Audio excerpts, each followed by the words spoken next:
I don't write poetry simply to inspire poets to write poetry.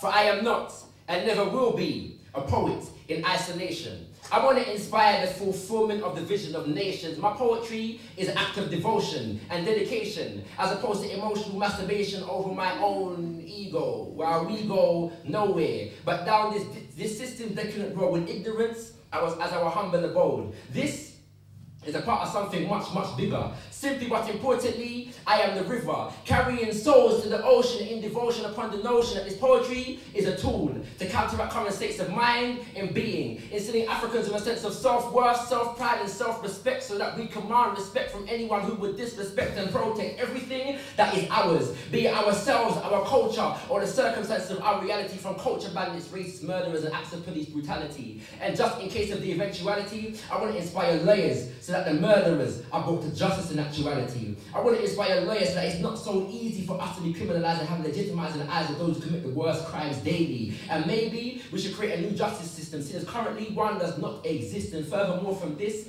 I want to inspire doctors that will end our suffering from disease and expose those international multi-billion-dollar conspiracies known as AIDS, Ebola and malaria, and how they were deliberately unleashed in Africa.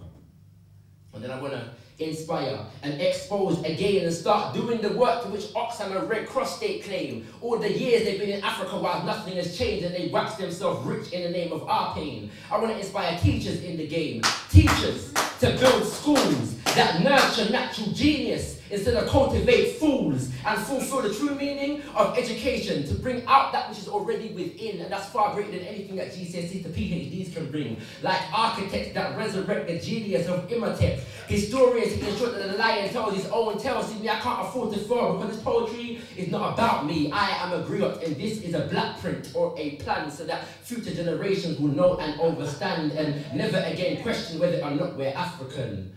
This is not about having token professionals just so we can say they exist. So when Black History Month comes along, we can draw for the elongated list and say, he became famous for doing that and she became famous for doing this. I want to inspire knowledge of self with this. So we don't just get black lawyers, but black lawyers. Not just black doctors, but black doctors. Not just black teachers, but black teachers. If we're going to have politicians, then we need black politicians, as opposed to politicians who just happen to be black, but lack the fundamental aspect of responsibility to their own people, blind to themselves because they're too busy trying to be equal. This is about preparation for nation building. This word was never meant to remain stagnant. So for those who would say that it's better to do than talk for satisfaction, know that actions only speak louder than words that don't inspire action. I don't write poetry simply to inspire poets to write poetry, for I am not and never will be a poet in isolation. But if we're going to inspire the fulfillment of the vision of nations, then we need poets to tell the story and ensure that our present and our future are filled with glory. Thank you very much. My name is ShakaRa.